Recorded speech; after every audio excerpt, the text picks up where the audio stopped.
talk about a topic that means a lot to me, and one that, personally resonates for me in a lot of different ways. And that topic is the philosophy of Ikigai.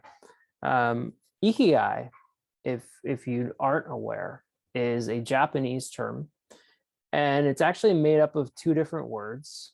The first word, iki, which comes from the word ikiru, means life, and gai means value or worth. And so when you put those two words together, you end up with something to the effect of, the value of your life, or you could also think about it as like the value of everyday living, right? So thinking about it in that kind of context, it's about, finding meaning in the life you lead. Kind of, you could think about it also in terms of like the reason that you get up in the morning. You may have seen the Venn diagram that's been floating around the internet on what Ikigai is, of the four circles that are all connected, and one of them is the what you can be paid for, and what you're good at, and what the world needs. And really, that framework is great. However, that's not what Ikigai is. And originally, that Venn diagram used to have the word purpose at the center of it. And, it was created by Andreas Zuznaga. And, Mark Wynn, he actually wrote a blog post about this. Mark Wynn, he went and just changed the word in the center to Ikigai, and then it went viral, and now everybody thinks that's what Ikigai is. That's not what Ikigai is, at least not in the Japanese cultural context. Yeah. And so, okay, so a little story about me. For a long time in my life, I was trying to be someone that I wasn't. I was trying to be this person that I thought other people wanted me to be. I ended up giving up some of my hobbies and some of the things that really brought joy to my life. Those activities that I really found meaning in, for me, and I ended up giving those up and really started kind of, just trying to be something I wasn't. And, what I've discovered since like learning really more about what Ikigai is and learning how to discover that for myself, I've really started to develop a much deeper appreciation for the hobbies and activities that really do bring me joy. And, I've really connected more with the ones that I am currently, still participating in. But then I've also discovered that there's, one that I've rediscovered that I completely forgot about, that's really, connecting with me. And that is like having a bonsai tree. And now I actually have two. And I don't know, I find a lot of joy from being able to, do little pruning on the bonsai, and then being able to, repot them, and just learning more about how to take care of them. And I'm just finding, there's a lot of benefit for me in rediscovering that hobby that I had a long time ago. I'm also, like I said, connecting more with my hobbies that I currently have. One of those big hobbies that I have is that I enjoy climbing. I enjoy, rock climbing, ice climbing, glacier climbing, anything that's like climbing related. I'm really that brings me a lot of joy. That brings me a lot of personal satisfaction for my life, being able to go do those things. But I've connected in a much deeper way with that, for sure. And a new hobby that I've discovered is that I'm really enjoying learning about the Japanese language and the Japanese kanji characters, and I'm learning.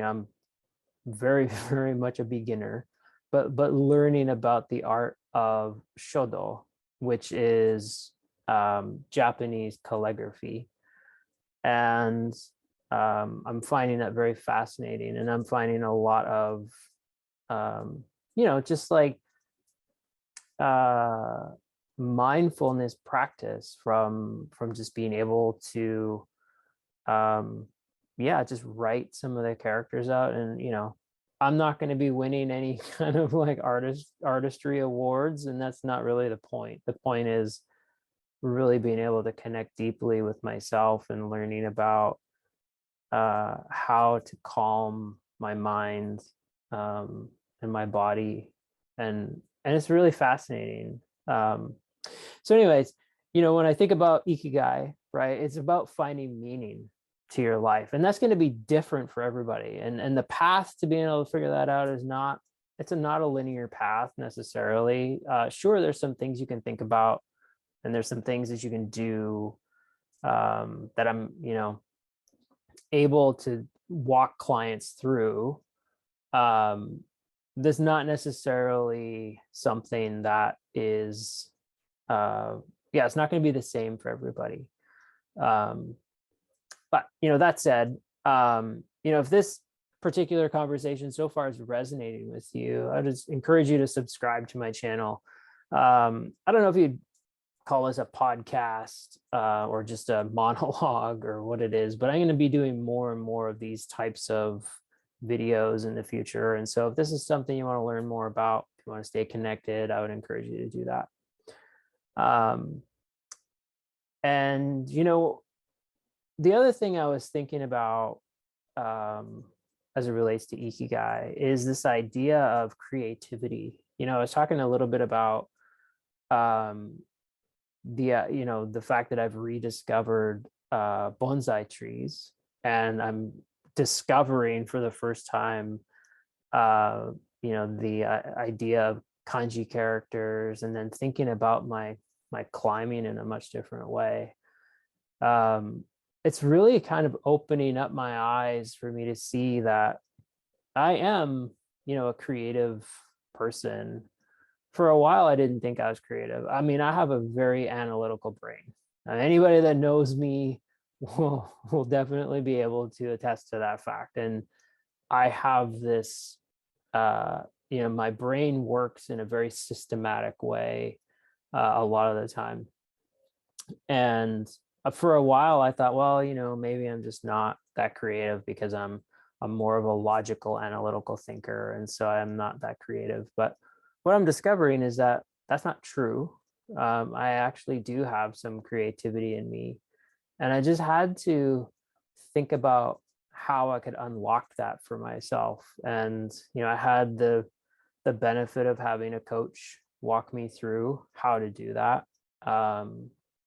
But it's been really interesting in how my creativity and my idea of what creativity means is definitely changing in a very healthy way.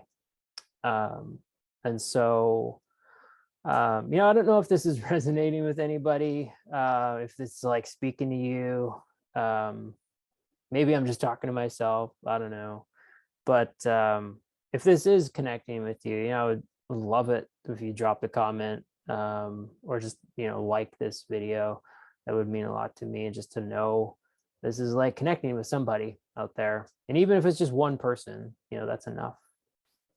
But the third thing I wanted to talk about was the thing with ikigai that I've discovered for myself and that I've learned myself is that when I have learned to appreciate the things that bring meaning to my life, and as I'm fostering that and as I'm building upon that discovery, it's really kind of opening up this feeling of freedom and freedom to seek out more meaning, I guess, if that makes sense. But it's like giving me that freedom to be able to pursue those things that's bringing that joy, that's bringing that meaning to my life. And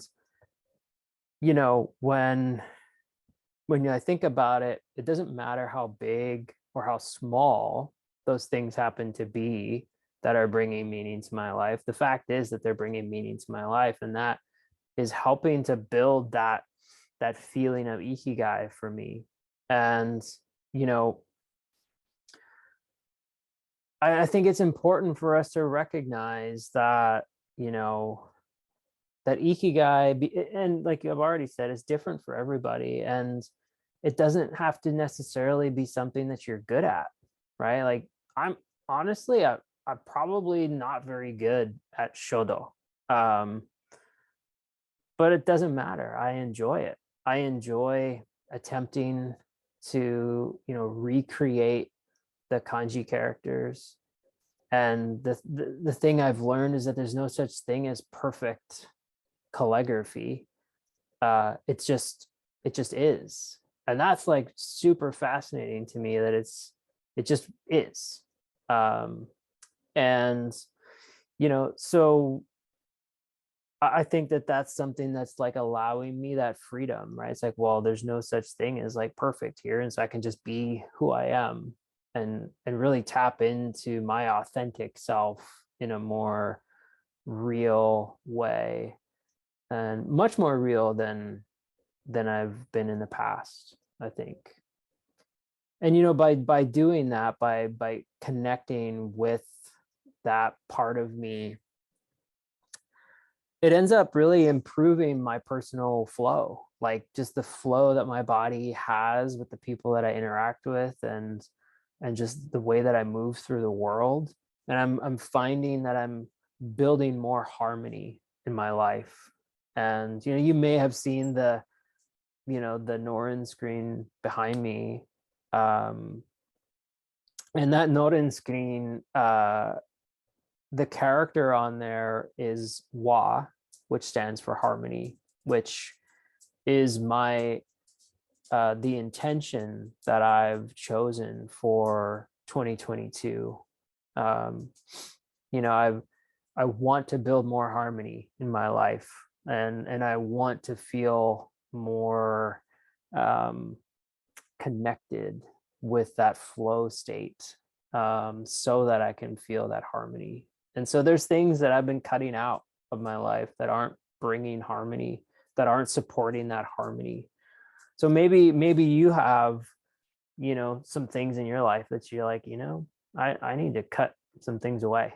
And if you want to learn more about ikigai and about how this can really help you, I have a coaching program. It's called The Obvious Route. It's designed for continuous improvement professionals to help them build a connection to themselves and to their professional lives. So it's really all about connecting your personal pursuit with your professional pursuit, and then designing a strategy to help you get there. And it's no secret that I'm a huge fan of the Japanese culture, and so there's pieces of that woven through this program as well. And it's all about first discovering what brings meaning to your life, then developing that professional pursuit for the work that you're choosing to do, whether you own a business or you work for somebody else, doesn't matter. And then being able to flow that piece that you've done into designing that strategy, and then learning how to apply critical thinking skills and problem solving skills that you probably are already skilled at, but being able to apply that to yourself, not easy. So, check it out. There's a link to my website down in the show notes here. Check it out. And, if you want more information, reach out. I'd be more than happy to have a conversation. So thank you for joining me for today. I hope this was helpful to you and brought value to your day. And I look forward to seeing you in the next one. Ciao.